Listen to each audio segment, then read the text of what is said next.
This is Brandon Parker. Welcome to the Legends of Land show, where it's my job to deconstruct the tactics of elite land investors, how they think about their business, and strategies that drive their success. My guest today is Dan. He's the CEO of Front Range Land, a Colorado based real estate entrepreneur who has completed hundreds of land deals nationwide and executed over 12 new construction projects since 2019. Dan began investing at age 21 with a duplex in Ohio. He now owns dozens of rental units. He's a former recruiting professional who graduated debt free while working full time through college, avid outdoor enthusiast, and reader of history and science. In this conversation, we're going to talk all about Dan's business and get into land. The Legends of Land Show with Brandon Parker. Deconstruct the tactics of world-class land investors and learn tools to build a seven-figure land business. The Legends of Land Show is starting now. Dan, welcome to the show. How are you doing today, Dan? I'm good, Brandon. Thanks for having me. Yeah, absolutely. You've got a interesting background. I mean, it sounds like you took off right from the beginning. And what was it like? Tell me about the first deal. Like you're 21 and you just hop in. Yeah. How'd that work? Yeah. It goes back to high school and college where I started working pretty young and I managed a tree farm in Ohio in high school. And then he also had rental properties, the owner of the farm. And he'd go to Aruba for a good portion of the year. And it was my job to manage the farm, take care of his house, and deal with any tenant inquiries or problems. And so that was my first little foray into real estate. Had no idea at the time that I'd ever have anything to do with it. But because I started working early, I mean, I was managing people when I was 16, 17, 18. And then in college, it was the same sort of thing. I had to work to pay for it because I paid for it. And first 2 years, I went to community college. So got away with working part time and paying for it. And then the last 2 years, going to an actual university, I had to work full time to manage to do that without debt. And that sucked. Didn't have much fun in college. However, I learned how to manage people. I gained a skill set that most people don't get until much later in life. And so by the time I was finishing college, I've been managing people for years, working full time, going to school full time. And I thought, all right, I'm graduating with a middle class salary. I don't have any debt. What can I do once the burden of schoolwork is done to get myself ahead financially in life? Because for me, money just represents freedom ultimately. And so I started reading different books and everybody else. It was Rich Dad Poor Dad that was the light bulb moment. I read that book when I was 20, or I might have been 21 at that point. And then I said, all right, real estate it is, because that concept was just really, it really resonated with me, right? The idea of investments making you money in perpetuity. And so I went and bought a house hack. I bought a house hack in Parma, Ohio on State Road, for anybody who knows where that is, just outside of Cleveland. And I still own that today. I bought it for $134,500, I believe is what it was. And I lived in one side, rented out the other. Shortly after, I didn't want to stay in Ohio. I ended up moving to Colorado and I bought another house hack, just a single family home, rented out all the rooms, kept the duplex in Ohio. And at that point, I realized the low and no money down stuff is great for a rental or two, great for a small scale. But if you really want to accrue a substantial portfolio quickly, you've got to make money and a lot of it. My job at the time when I had moved to Colorado, I ended up getting a remote recruiting job. It was okay, but it wasn't going to take me where I wanted to go. So I had started going to real estate meetups in Colorado Springs, and I met a guy who'd been doing land and development for the last 40 years. And every weekend, I would drive an hour south of Colorado Springs to Pueblo West, for anybody who knows where that is, about 2 hours south of Denver. And I learned from him. He was building houses, simple infill spec houses. And he taught me how to do that. He taught me the significance of infill lots, of shovel ready land. And my first few deals were just sourcing lots for him or some of his friends that were building down there and assigning them for $1,000, doing these little flips. And over time, I learned and took his business model and ran with it. And then also living in a house where I was renting out all the rooms, my living expenses were almost nothing. And so I left my job. I left my job in 2019. Front Range Land was born and I took that and I ran with it. And years later, I've continued to buy rental properties slowly and steadily, bought and sold land all over the country, continually doing those infill spec projects in Pueblo West. And that's what's got me to today. That's fantastic. I love the real estate journey. Real estate feels like the quintessential entrepreneur uh path because there's so many ways to do it. How did you go from it sounds like the transition into it was infill lots into land. Where did you go after infill lots and what's the path and land look like? What are you buying and what are you up to? Yeah, I mean, the first 100 plus deals were all just infill lots, flip to builders. I don't think I bought a lot over like 1.2 acres until I had done well over 100 deals because I didn't need to, and it worked very well. Over time, we could get into the water tap story I referenced before we started recording, but I was doing a lot of business in Pueblo West and it was almost entirely there. Most of the rentals are in Colorado Springs. And one day, the Metro District, which is an agency that oversees Pueblo West, all the utilities, they used to oversee streets and roads, not anymore. They decided we need to shut down all new water taps because they had not managed their water rights very well. During the boom of 2020, 2021, they were getting used up quickly. And they said, whoa, we need to pump the brakes here. We're going to run out of water and we don't have the resources to buy more. For anyone in the East Coast, I grew up in Ohio, right? That's foreign to you if you're by the Great Lakes. There's plenty of water, but if you go out west, water is a scarce resource. And especially for these small towns that don't have the financial wherewithal that like a Denver or Colorado Springs has. And so with no warning, my whole business was shut down, at least the land side of things. Thankfully, I had bought a water tap for a new build I was doing like the week before this happened. So that project continued forward, but everything else shut down. And at first, we didn't know when they were going to open the taps back up. We didn't know if they were going to open them back up. I didn't know if all this land that I had a lot of money sunk into was just worthless now. Thankfully, in hindsight, over the next couple months, they went through a number of meetings and processes and decided, okay, we're going to open these back up at a higher price with a set allocation per year, and we're going to be out after a couple more years. Now, soon thereafter, the market really slowed down. They still haven't run out quite yet, but it really slowed down the whole market, increased the cost to build. And for a couple months, we were just frozen and didn't know what was going to happen. And so that was what prompted me to go to other markets initially. And how'd you go into other markets and how were you getting your deals in that market? And then how'd that change when you moved to other markets? So a mix of mail and cold calling. I've been doing cold calling since 2021 and mail since 2019. And so I just applied that to other places. It's funny at the time, a friend of mine had mentioned an old subdivision that had kind of been a failure, mostly wasn't built out, called Lehigh Acres. And I didn't know what that was at the time. And so I mailed there and got a bunch of deals there. And so that was my first foray outside of Colorado. And then that expanded to all over Florida, North Carolina. I've done miscellaneous deals all over the place that people have just brought me. But North Carolina, Florida, and Colorado have been my bread and butter. And to answer your original question, as I've expanded and continued to do business in new places, I'm working really aggressively right now. My team, my guys are continuing to do the small land deals, and I'm working to take down some bigger subdivisions.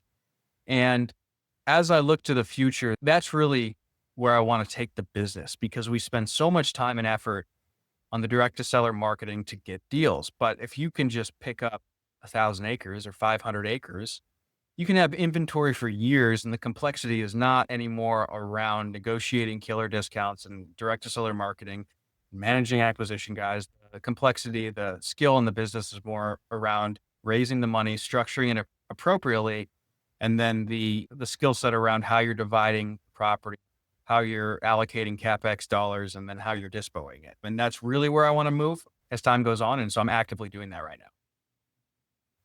And what are some of the top lessons that you've learned doing larger subdivisions and what might be a number one mistake newbies make? So I can't really comment on that yet. I'm doing that now. I have 466 acres in Oklahoma that I'm Yeah. under contract on, almost through due diligence. I think I've got the money put together. A big one in Colorado on the verge of going under contract. So I am making that transition right now, but I can still answer that generally because I have a lot of friends that are much, much further ahead of me. And I'd say the number one mistake people make is the structuring of the debt. There is just a lot of uncertainty.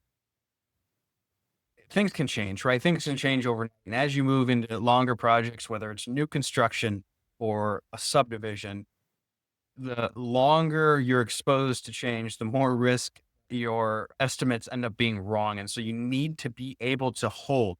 If you go and get say an investor loan, you're expecting your subdivide to take 12 months and it balloons at the end. That could happen. That's a problem. And that's how people go broke all the time. I'd say from what I have observed, poorly structured debt or ballooning debt is the number one reason I think people go broke in real estate. I think that applies to subdividing as well, but I'll be able to comment on that further in the future.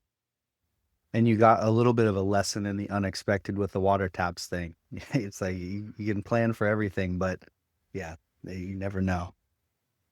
Yeah, that's just one example. I mean, this happens all the time. There was a killer lot we got in Florida end of last year. We closed on it December 20th, something like that, and then January the 1st, county changed the laws and you could no longer park RVs there, which was like the number one draw for it.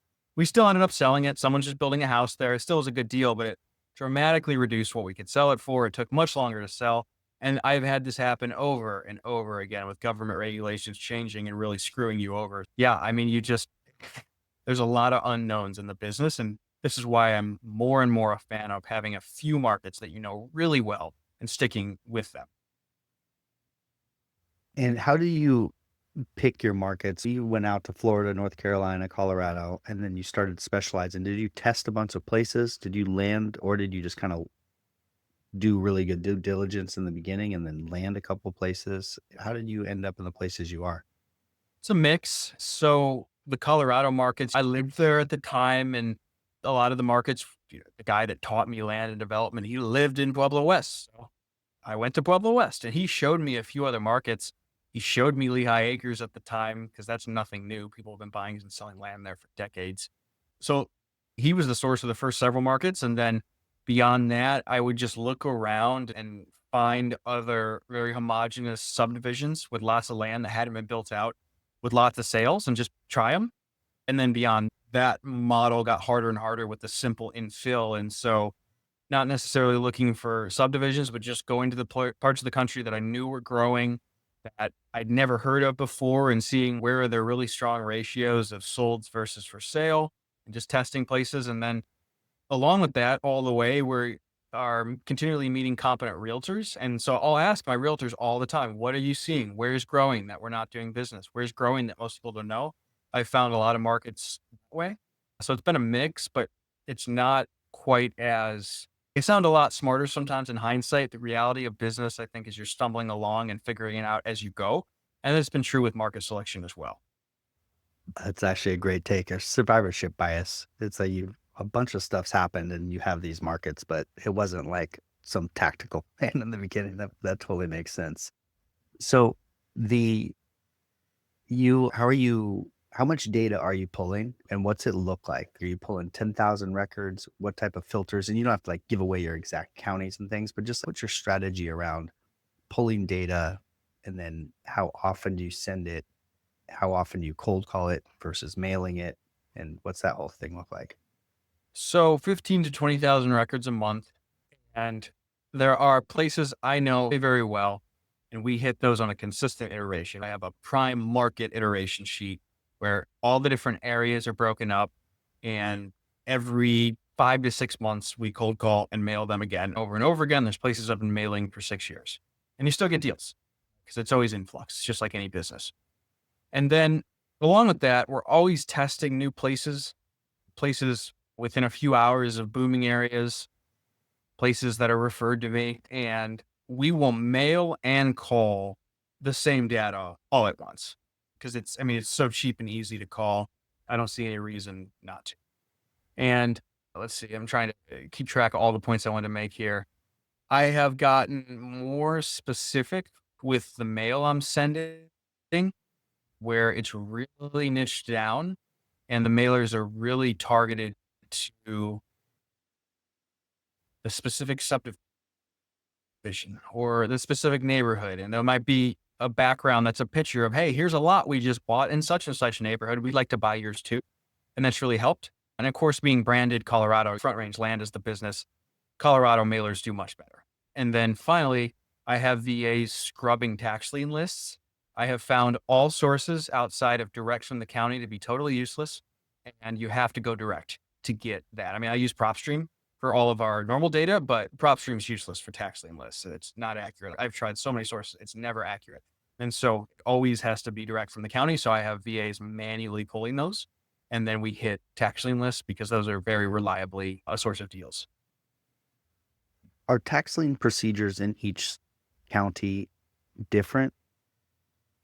Yeah. Is it or okay, so is it very you need to know the tax lien procedures in each county, or I was trying to find a way to use AI to go into AI agents to go into counties and scrub for tax lien lists manually, because like you're saying, you got to do it manually because the data is worthless.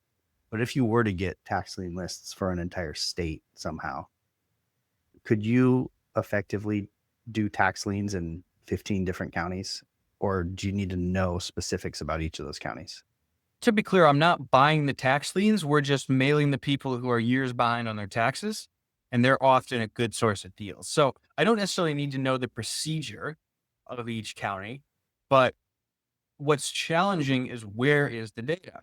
So some counties you can find last year's list sitting online. A lot of counties don't have it. A lot of counties only post each year leading up to the sale for maybe a month or 60 days, and then they take it down. You call in and you have to fight heck to get someone to send it to you a lot of times. And so that's what creates the complexity, especially in the South. I mean, technologically speaking, it's so backwards a lot of times. I mean, like, you're looking at some of these assessors websites and there's just the data is not available online.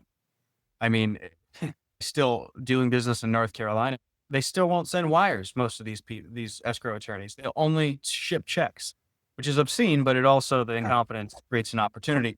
And so to tax liens, it just depends, right? A lot of Florida markets are much better where you can easily find it online or it's clearly labeled.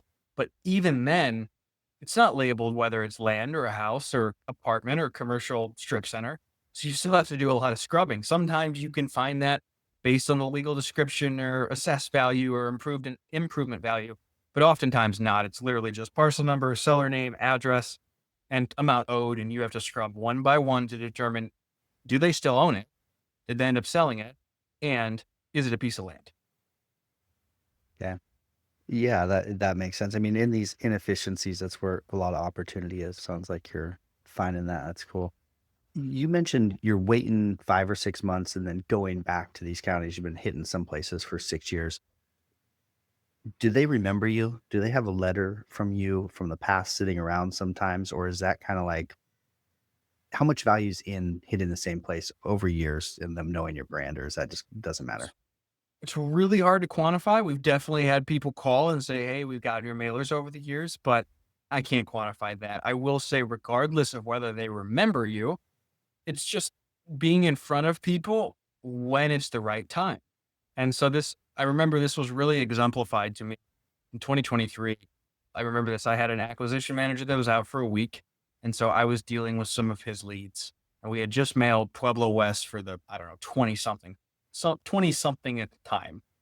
And this lady calls and she goes, "Yeah, I guess I'm ready to sell. You can have it for 8 grand." She volunteers the number. So we bought it for 8 grand. And this lady's literally gotten 20 some mailers and who knows how many cold calls and sold it for 27 a few months later. And that really just drilled the point home of it's not, "Oh, I mailed this place, it's done." It's, are people ready when they get your mailer? And so if it's a productive market, being ever present in the seller's mind is really the key. Yeah, that makes sense. What's the main thing that you see life change that makes someone end up selling? Like you've been talking to them for 3 or 4 years, or not talking to them, but pinging them for 3 or 4 years, and all of a sudden they sell. What are the maybe the two most common reasons? I think swallowing the fact that they have wasted time and money and taxes every year and could have had the money elsewhere. This is hard to answer because I can speak a lot to the seller avatar, but what specifically finally prompts them to sell? I don't have a good answer because it's almost never distress. I mean, almost never. We have taken all verbiage out of our marketing about quick cash close or any of that sort of thing. Because again, I mean, some people still do it and they have success. So I'm not saying I know everything. We just haven't found that to be productive. It's certainty of closure they often want because they're tired of getting jerked around by wholesalers. Legitimacy. So many of these people are afraid of scams. So having an online profile, a better business bureau account, all that sort of thing helps. And yeah, just building trust with them that you're an actual competent operator who knows the asset and will close and isn't going to waste their time. Especially in these busy markets, I cannot tell you how many deals we've gotten where they have fallen out of contract with a wholesaler who took a course, who had no money, who didn't put up earnest and didn't know what they were doing and wasted 3 months of their time. I mean, over and over again, we get deals because of that. And what prompts the decision to finally sell? It's hard to say, but I can tell you it's rarely distress. I love that take. I hadn't thought of the rarely distressed. I like how you removed that type of verbiage.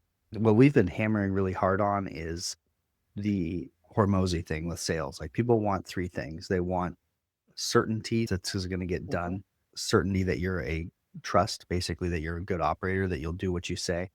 They want to know the money's going to land in their bank account, and then they just want it to happen as fast and easy as possible. So if you can just make it happen, like we can close this in 30 days, the money will land in your bank account. You barely have to do anything. And for sure, we're going to get this done because this is how competent we are. And everything that we do displays competence.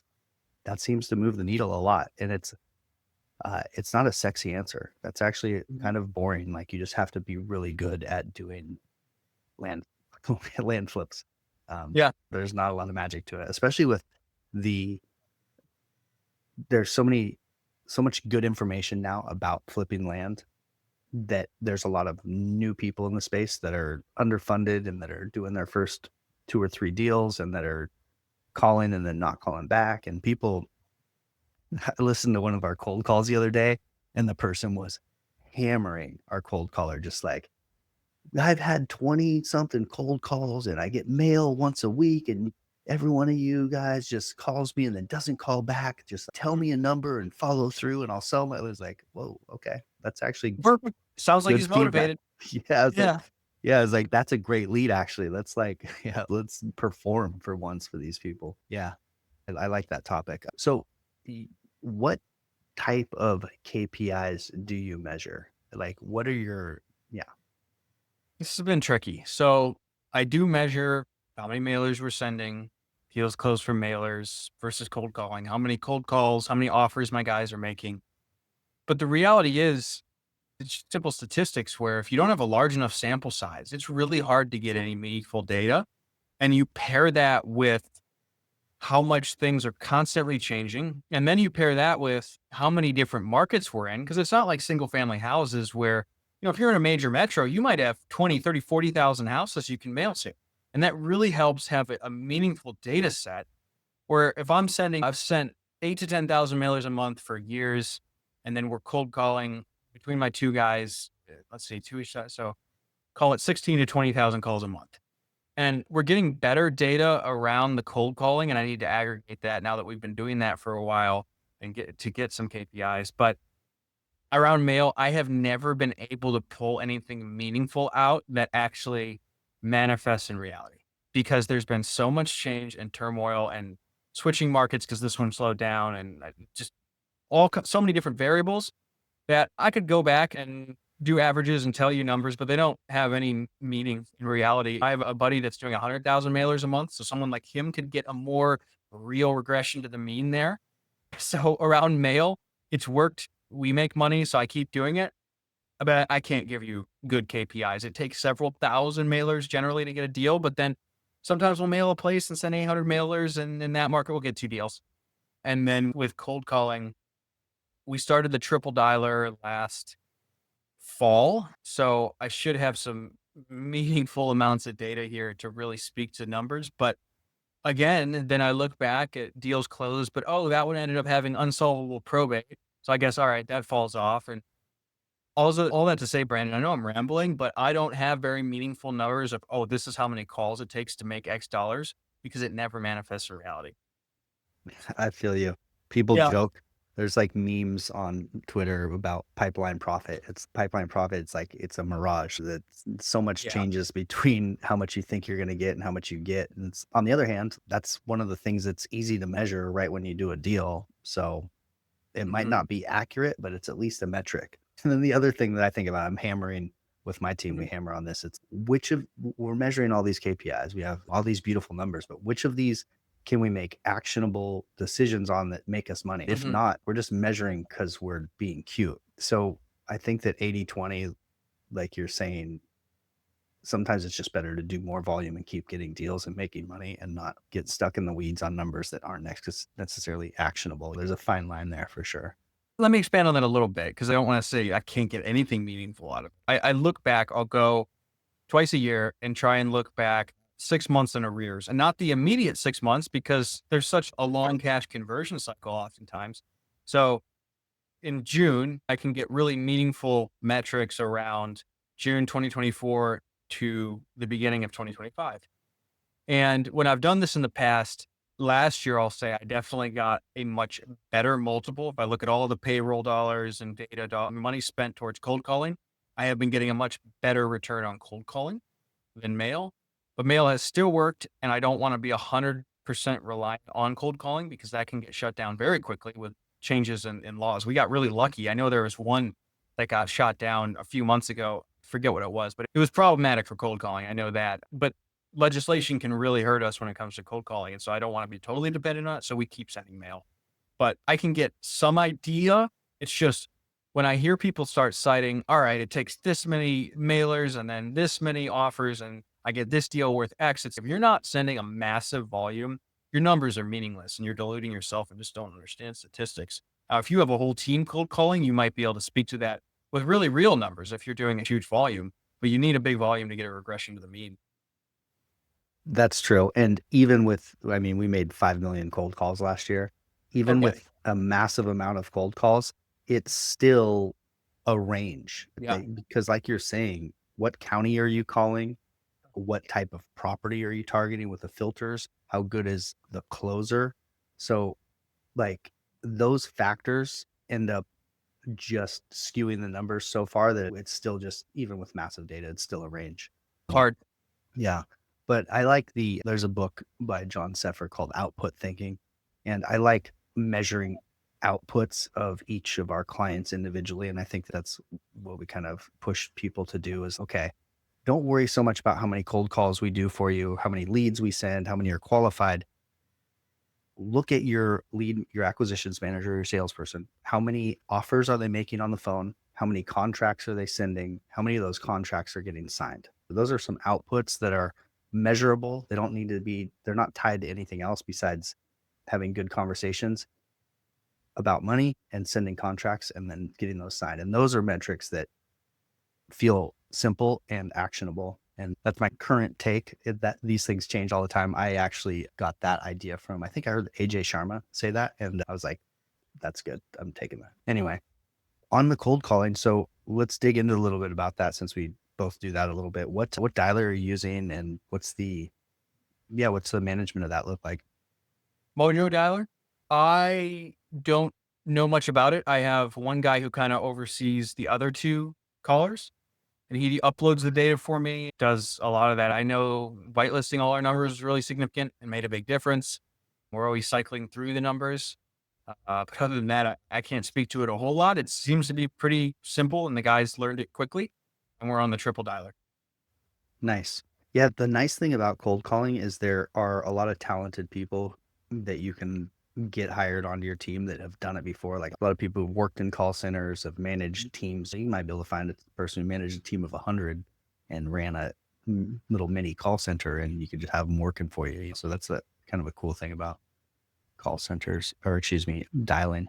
You mentioned looking back and the cold calling being better dollars right now versus Mhm. mailers. Do you have a ballpark on like return on spend for what you've seen?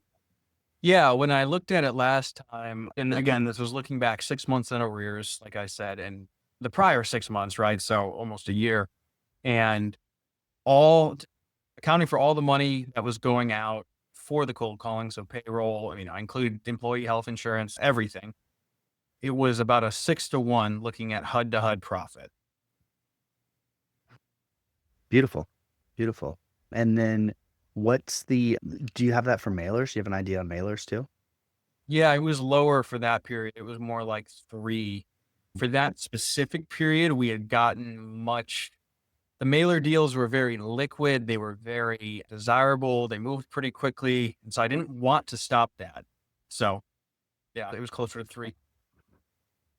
And there's also a bit of a trade-off with, like, operational drag because with cold calls, there's more tire kickers, and with mailers, they're self-qualifying a bit. So you may Mhm. get so that return on spend, I don't know, like, operationally might come back to you a little bit there. You mentioned that you're really specific and niche down on mailers. How are you doing that at scale? Or what specifically are you doing? You're sending out, like, batches of 500 with pictures of property in their town, or what's that actually look like? Yeah, it's a mix. I mean, we'll still do large mailers out to big lists, but less and less. I'm finding it's worth taking the time to put together really specific mailers, but you do it once and then you have that mailer saved. And then you pull the data once on PropStream and you have that specific area. You draw it out and then that's saved. And it gets easy over time. So, yeah, we'll hit specific neighborhoods, specific subdivisions. I've always been more specific. The idea of mailing a whole county has been very foreign. I understand if you're doing a huge volume, that's just inevitable. But I've never really sent more than 10 to 12,000 mailers a month. So I've never been at these guys sending 100,000 mailers a month. That's a whole nother story. And so if you're new and you don't have much money, I would absolutely niche down. I have so many polygons saved on PropStream of different areas, different zoning, different neighborhoods, because this is something that trips people up. I mean, I go to a lot of these busy markets and will only focus on really in demand properties. And maybe that's duplex zoned, or maybe that's 5+ acre pieces amongst the 2 to 3 acre area, and that has worked very well, finding what is very in demand amongst an endless commodity where you go to a market and there's thousands of single family infill lots. And then those few duplex lots are flying off the shelf. So yeah, we've really niched down in that regard. Yeah, I think that's mainly what I want to say. That's a great concept. The niching down and sending super specific mailers. I was just listening to just general business. It was Hormozy. He was talking about, okay, you're an agency and you target plumbers and dentists and HVAC and you do marketing for everyone. And then he said one of the main problems he sees with businesses is they do it for everyone. Whereas if you do just marketing for plumbers in Austin, then those are the companies that end up just crushing it. And I Mhm. think that probably it's marketing. This carries across probably to mailers where you're like, okay, I'm mailing for duplex infill lots. I'm not just mailing for infill lots. I'm mailing for duplex infill lots. And then spending your marketing dollars more effectively. When those people get that mail, that's going to convert better because they're like, oh, I have a duplex lot. That's pretty random. This must be the guy. That's a sweet little tip there, especially for people trying to get off the ground for as little cost as possible. They can put their own time into. How do you do that type of research? Yeah, this is another thing that it's just stumbling as you go. This has been a mix of starting by mailing generally and learning as we do due diligence and look at different lots and look at comps. Oh, all these 2+ acre ones are flying off the shelf. And that is something to consistently look for. If you have an infill subdivision, let's say, and everything is quarter acre and you get the 1 acre piece, that is really consistent. Or there's a panhandle market that I like where it's mostly really slowed down. But if you get the 5+ acre pieces, those things are like freaking gold. They sell immediately. And so larger lots amongst tons of small lots are consistently quick and profitable. Duplex or multifamily lots amongst single family when there's not many on market has consistently been that. And then beyond that, it's getting really familiar with the market, oftentimes via local experts, i.e., land agents, where, okay, maybe this specific neighborhood is blowing up. We've run into this. I have bought so many lots that were at market value or very close, but I know what's happening and we sell them substantially higher. I have done that so many times by niching down in an area and I'm seeing, okay, these are going up dramatically. The only listings on market are way over the comp value. Things are still moving. There's huge demand. I've done that quite a bit in Florida, Colorado, and the Carolinas, North Carolina primarily. So talking to local experts is one of the best ways you can do that. And I know people do this differently, but my business is really dependent on competent realtors. That's killer. I have one of our clients was trying to break into Idaho forever. And he keeps sending me these lists in Idaho.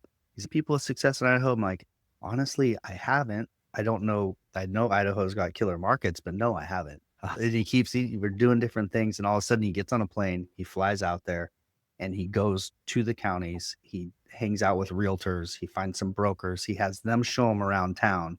He gets like an actual feel for what's going on. And then he comes back and he starts crushing it. He's just crushing Idaho now. And like some of Yeah. the deals he's pulled through are like, oh, whoa, okay. There's really something. If you dive into the angle you're talking about there's some serious money to be made. So that's a cool. Tell me about how you meet realtors. Like tactically, how are you finding realtors to talk to, or are you getting deals and then finding realtors through your deals? What's that? Are you doing it before? Yeah. Let me say one more thing on the last point. Beyond just the marketing, knowing your market really well helps you close deals because when you can say, hey, Brandon, we need to do a perk test. No, I mean, in this market, there's a lot of lots that are non-suitable or at least need an engineered septic. So we're not gonna be able to close without a perk. We use such as a soil engineer. Just the confidence that builds in the seller that you're real when they say, oh, I have this offer at 50K and they'll close in 2 weeks and you're only at 40 and say, Brandon, that person clearly doesn't know anything about the market. Did they just mail you an offer? Have you spoken to them? Oh, I got a letter. Okay. Yeah. They don't know what they're doing. They're not going to close. Maybe they're a sucker and you might get lucky and sell them something without them doing the proper due diligence. But we actually operate in this market. So I hammer this home in my guy's head when we have to delay because of due diligence. Tell them exactly why. Oh, the sewage enforcement office is taking forever to get back to us. Mike, I think he said he's out this week. He's got to look at it to make sure this thing perks. Right. And that just builds so much confidence with them that, oh, they know the SEO guy in this town and they know they're real. So that was the last thing I want to say there. Now, what was your question? I'm forgetting your question now. Yeah, I mean, w that's a strong point. It's like this over communication of what's happening in the deal, communicating, "Hey, we're on it. Here's what to expect." Also, we know everyone here, like, we know exactly what's going on. It's almost like you're building confidence with them as things pop up, Yep. and that leads into the things, are they gonna get paid? Is it gonna get done easily for them? And how quickly can it happen? And so if you're building that there. Yeah, go ahead. I'm sorry. I remember your question. You asked how to actually talk to realtors. Okay. Yep. So you have to approach this right. And especially in busy areas, keeping in mind how many people have wasted realtors' time. You have about 30 seconds where they're going to make a split second decision. Is this a real lead or is this another, in essence, a robocaller that's going to waste my time? That's how realtors are sorting. And they do this very quickly in their head. And so I tell my guys when you're calling realtors, we just look on Zillow, we try and find realtors' names who pop up consistently. If we can't, we look for really well done land listings where they clearly knew what they were doing. They sold it quickly. And we'll call them and we'll say, hey, Brandon, I see you sold 123 Main Street. We have a property down the street we're almost under contract on, or sometimes we're under contract on, looking for someone to resell it with. Do you like selling land or was that kind of a one off? Do you want more land listings? And that question right away, number one says, oh, we give realtors listings. And number two, hey, we actually have a property. And just it takes so much of the pressure off asking them, do you want listings? Oh, you do? Okay, great. Look, I mean, our realtor that we normally use, insert state name, North Carolina, Florida, Pennsylvania, whatever, they don't cover this county. So we're looking for somebody to sell our lots with here. This is where we're at, and this is what we're stuck on with this one. Do you have any insight? That's how we do it. So 3 or 4 different ways or 2 or 3 different ways, I just told them, "We give realtors listings all the time. We're not new to this. We work with other realtors, but hey, they don't work here." That's the key, and if they're at all combative, you might not wanna work with them. You might just wanna call more, but if you feel like, "Hey, this is a really competent person," you look them up and they have all the land solds are their name. "Okay, I wanna work with this person." I have found look, Brandon, I mean, when we find a realtor in a market, we'll give them listing after listing. Our Florida realtors had over 100 listings with us, but I get it. You don't know us yet. If you need me to throw you a couple $100 to help us count this, let me know. And I've never had someone take me up on that, but every time they feel better as soon as you say that. Yeah, that's a great point. I was a real estate agent for a time when I first started, and that's 100% true. There's people, a lot of people, they'll even want you to drive them around in your car for a couple weekends and just tell them about the real estate market. You can waste a lot of time. So realtors, after they've been a little bit jaded, they will sort through leads with extreme prejudice for sure. Love that approach. And just the opening up, are you even interested in selling land? Just shows a lot of knowledge about the market because a lot of realtors are like, I'm just want to do houses. Actually, there's not enough money to be made in land. And so just showing that you understand that off the rip is setting you apart too. What's your team look like? Who's making those calls? Because that's someone who's going to get on the phone with a realtor and sound sophisticated enough to get the realtor's interest. That's not you. Who's that team member and what's that? How'd you find them? What's that look like? Yeah, so a mix of Indeed and referrals. They're all domestic. Zero success if someone has an accent. Again, I know some people have made that work, but that has not worked for me. So I like in-house callers personally, and they handle it from beginning to end. I've tried the handoff model and I couldn't get that to work for me. They generate the leads, they do the due diligence. They'll tag me in our CRM a lot of times and I'll double check it and then they close it themselves. And so they're calling realtors and I've trained them all this. We have very thorough SOP sheet, day one SOP videos for new people to watch. And yeah, they're Americans and they originate and close the leads. You have people wait, originate, you mean they're cold calling Mhm. also? So Yeah. you have Americans cold call, close the deal, and then dispo it. They're just like a land they do the whole thing. No, because we have agents dispoing. Oh, sorry, but they Yeah. get in touch with the agents to dispo it. Yeah, I mean, we have a huge contact sheet because I'm not new to this at this point. So usually it's the agent knows us, they know the drill. But yeah, if it's somewhere new, absolutely. I'll go ask for referrals just from friends. I mean, everyone I know is in real estate basically, so it's pretty easy to get referrals. But yes, they handle everything. That's cool. So, how long does it take to train someone up? What's like a ballpark on hourly rate for that type of person? And how long have they stayed with you? The training has varied. I have one guy who had no real estate experience, but he was young, he was eager. And so it took him a little longer to learn, but he was good at talking to people. So it took a month or two to really get him competent with the real estate lingo. And then I have another guy who's seasoned with real estate and calling, but was a little more behind on technologies and systems. And I mean, he jumped right in. He closed deals in his first week, but he's a little slower with technology. He's not as young as the other guy. So that's been challenging as far as my two cold callers. So give it a month or two to really get them to a level of competency that I wanted at least. And then they're continually learning because there's just so much nuance from one part of the country to another. There's so many just different circumstances you run into with title, with seller problems, just everything. There's a lot of difference from place to place and a lot of things that can go wrong. And then each of them have a base of right around 40 and then a commission. One of them wanted to be W-2, so his base is a little bit lower, but he gets health insurance half paid for. And then the other one wanted to be 1099, so his base is a little higher. And then, yeah, they both get commission. Killer. I've talked to a lot of people about this, so I'm curious about your commission structure. Do you pay it when the escrow closes, or do you pay it when you dispo the deal? And what's that look like? It's a percentage of the HUD-to-HUD profit from purchase to resale. Beautiful. And what's the main lesson you'd say you've learned managing people? Because you started managing people when you were 21. So what sticks out to you there? You just, for me, I mean, this is a little biased just to my personality where I don't get much from recognition. I don't really want to talk to you. If I was working for someone, I don't care. I just want to go close deals and make money. And that is not how most people are. So we always do morning meetings. I literally, my girlfriend reminds me, did you give your employees recognition? Did you give your employees It doesn't occur to me to say good job because I find that patronizing and unhelpful, but most people like that. So that probably is the biggest lesson for me, just the amount of management, encouragement, and recognition I have to give my guys. Definitely. Whole different mindset as a business owner, entrepreneur versus someone who's working for a business owner, entrepreneur. Definitely come across that as well. Something that sticks out for me is just all the thoughts and vision in my head. I expect people, they've worked for me for, let's say, a couple of years. I expect them to kind of through osmosis see the vision. And I've Mhm. realized like they think completely different. They want their Mhm. paycheck and all this. And it's so being very explicit with that has been something I've been working on lately. Here's what we're doing and why we're doing it.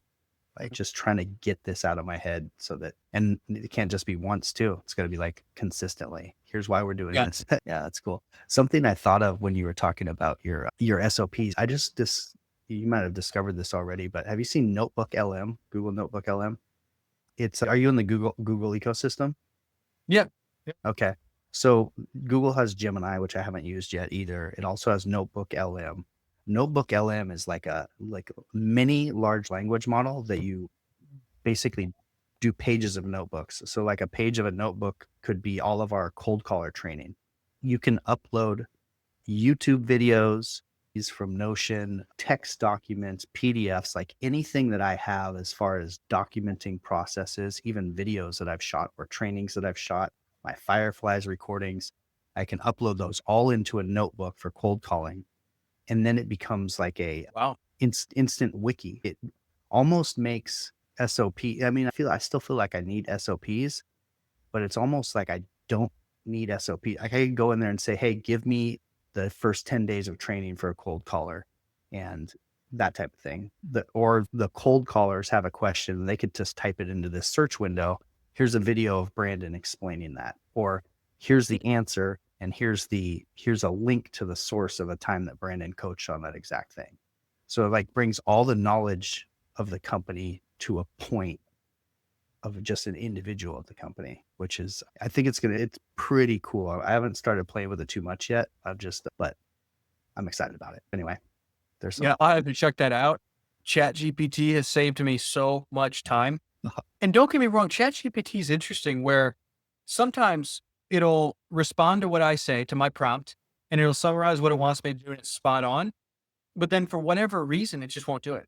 It just says it's doing it. And then over and over again, it's literally not doing what it just said. So sometimes it's frustrating and unhelpful. For some things, it's very helpful for, concisely summarizing something you're trying to say, checking grammatical errors, giving ideas, both of images, and it's helped me with postcard design. And then creating calculators for me in Excel. It's been awesome. Or just anything I don't know how to do, but there's certain things that it's terrible at still. So it's mixed, but overall it's been awesome. yeah. What do you think your favorite like top thing that you do maybe on a daily or weekly basis with it? Just Man, anytime I you would ask. say just ChatGPT is the one I've really used almost exclusively. I've used Canva's image generator for some of our postcards. That's been helpful. With ChatGPT, I would say just creating a 90% accurate synopsis of something I want to say, a post, and then making it sound less AI generated. Because if you don't edit it, it's a very obvious, oh, ChatGPT created that. Or, hey, we're going to interview this person on our podcast, look up all of their content ever and give us 12 relevant questions giving this context. And that's been awesome too. You have a podcast? Yes. The big picture blueprint, we focus a lot on land, but it's not just land. We'll have apartment investors, we'll have business, private equity people. So we've gotten some really solid guests lately and been really useful. Wonderful. Say the name of that podcast again and where people can find it. So it's the big picture blueprint. You can find it on Spotify or Apple Podcasts, anywhere you listen. And if you just go on, look me up anywhere, Dan Haberkost on Instagram or Facebook, LinkedIn, you'll find plenty of links to it as well. Nice, nice. So one of the things that as you're doing a lot of deals and you're scaling up and you're even getting into these bigger subdivisions, I think that what's your constraint become? Does it become funding or like where is your constraint when you get into scaling up like you are? Capital. Yeah, definitely capital. Deals are everywhere. It's just they're large and you need not just the capital, but the ability to hold with a margin of error because you never know how long it's actually going to take to dispo the whole thing. So, yeah, I would say capital, which I'm working on very aggressively. And what type of capital are you looking for? Partners, types of terms? Just throw out the quick and dirty of that. Sure. There's a subdivide in Colorado right now that we're on the verge of getting under contract. We should be good as lawyers, just overlooking looking over the contract one more time. So 1.5 all in, including utility extensions, and that gives like a 50K buffer. And then 2.6 to 2.8 dispo conservatively. I would 8 to 12 months to sell off because it's only 7 parcels. It's really prime, commutable to Denver, Douglas County, or Colorado Springs. So for something like that, we'd give away half the profit if someone would come in and provide the capital. All right. There you go. And then I'm sure that that deal's on the table now and there'll be more in the future. So it's like, you, are you looking for a longer term capital partner where this is someone who come in and do deals with you multiple times? I'm guessing build a relationship type of thing. Absolutely. Yeah, absolutely. And then are you looking for land investors specifically or just money to come in? And do you want someone with some expertise that adds that type of value, or does that not matter to you necessarily? Generally, no. Generally, I don't want real estate people because most real estate people are like me or you, where they want to be active in the business, active in the deal, and then make a huge return, which if you're being active, you should get a huge return. Yeah. But I'm more looking for people that are excited by if I can make a 20% cash on cash return, that's excellent, which is most of the world. I'm in a real estate bubble. Yeah. Feel ya. What I As we wind down the podcast here, I'll ask a couple questions. One, what we can go back and hit again that we've glossed over. And then the other one is if you could have one message that would go out to everyone on X or Twitter, just a short, concise message that everyone would see. It doesn't have to be real estate specific. It's just a message for the world. What would that be? Oh gosh, I wasn't expecting any philosophical questions. Something to the effect of, if we're speaking broadly outside of the context of real estate, something to the effect of you're in a bubble of one kind or another, and your opinions would be different if you were in a different bubble. Something that would emphasize less of the dogmatism, and I'm talking about, I mean, everything in life. People hold on to. Look at the political divide in our country right now. And I think more people should be less sure of themselves and their tribe as being correct in any and all circumstances. And just So this, I'd have to think how to say that succinctly, but that's the message I would want to get across. yeah, I like it. This is the idea of being extremely objective, or I need to try to step out of my bubble a little bit and be more objective. And that's probably a really epic tool just as an entrepreneur. Yeah, I think I read. Did you ever read Howard Marks's memos, Oak Tree Capital? Oh, I haven't. No, but Okay. something I'll write down. These are phenomenal. This guy, he's like Buffett. He's a little younger, but he's been investing for 50 plus years. He's done very well. And he operates under the belief that you can't predict the future. He's not the one trying to predict the future. And so, how do you make decisions given the uncertainty that's present every day? And one of my favorite articles he's ever written compared political reality with economic reality. And in political reality, people campaign with all these promises, acting as if there are no trade offs. And economic reality states that everything has trade offs. You want to lower the deficit? Money's going to get taken from somewhere.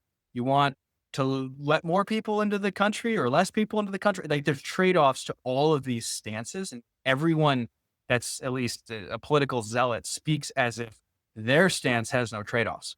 And that is not reality. In life, there are always trade-offs. And we see this all the time, right? And so politicians are always very dishonest about this of I'm going to promise the world and there's going to be no downside. And that's just not how anything works. And so I think that is very much a corollary to the point I was trying to make of, okay, maybe you think one thing should be such way, but there's negatives of that too. And you're just not acknowledging those oftentimes when people are very stuck in their political opinions, at least. Yeah, even taking a step back, and I could even get a little bit more objective with that. It's okay. So it's not just black or white. There's going to be trade-offs. And then the other factor is there's second and third order effects that would be unpredictable that are going to come up that we don't know about, but they're going to happen too.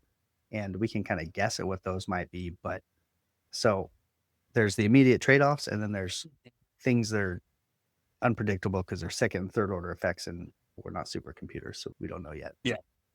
That's a that is a good to take into account business decision making. The idea of I need to make decisions, I need to make them exceptionally fast, and 80/20 decide, is this going to point us the right way, get feedback, and then keep course correcting and just keep making decisions and try to predict those second and third order effects realize there's trade-offs and just try to do as good as possible, but not get paralyzed with trying to discover all the outcomes. Yeah, everything is more a spectrum of probability. I mean, you Mm. have to make some level of prediction or else, right? Because if I thought that real estate was going to drop by 50%, if I really believed that, then I would probably sell everything. But okay, I guess I don't believe that. So I am making some level of prediction about like it's more of a spectrum of what are the chances? How do I prepare for the risk that I'm wrong? And then how do I make decisions given that uncertainty? Where can I find out, all right, I'm pretty certain that such and such will happen. So I will deploy my money or not if you think, depending on what you think is going to happen. So I'll have to send you some of Howard Marks's articles because I think he summarizes it really well. And he's speaking from a point of 50 years of success. And so I think that's a much stronger platform. So I'll reference. I love that. Howard Marks memos. I've been into the Bezos memos, his annual shareholder address. Those are something I've been interested in. So I love the Howard Marks. It's Marks, Marks. Yep. Okay. Cool. Cool. Great. A great one to end on there. You got any other life philosophy you want to drop on us? No, not particularly. I do. The last thing I would say is if you're getting into land, I would find a value add sooner rather than later. Learn to build houses. That's been helpful, but you want to be able to monetize lots that you're buying close to market value along with the good deals. And I think that creates a much better moat around your business than only being a pawn shop for land. That's a great call. That's actually, mm, I've talked to a few hundred land investors who, because of our agency, and that's something people always ask, like, what are the people who do good in land doing? And it's that they have the normal flips happening because that keeps their cash flow decent, but they've found a way to niche down, specialize, and just add value. They're adding value and getting bigger deals, whether that be subdividing or they got a tractor and they build a road at they're doing something where they can buy at market value and get big returns. Yeah. And yeah, great call. Dan, you're a legend, man. This was a fun talk. Thank you. Me and you, even before this started, hit on mountain biking and surfing. Yeah, we've got that in common. I'm sure we'll stay in touch. Any final thoughts or anything we skipped over that you want to touch on? No, I think the value add thing was the last thing that I wanted to say. I just think it's gotten more competitive. Certainly, I can't send 100 mailers and get a deal like I could 6 years ago, but it's still a blue ocean compared to most real estate assets, and everything comes in waves. But I still think the best version of this business is focusing on a value add, and that will keep you kind of in your own at your own level that much fewer people are at. And so when there's influxes of other people sending mail and gurus teaching new people, it won't matter as much. All right. Dan, looking for capital. We've got the podcast, and we will have you back on the show, invite you back on in the future because this was a great talk. So thanks for coming on today, Dan. Awesome. Thanks, Brandon. I enjoyed it. All right. The Legends of Land Show.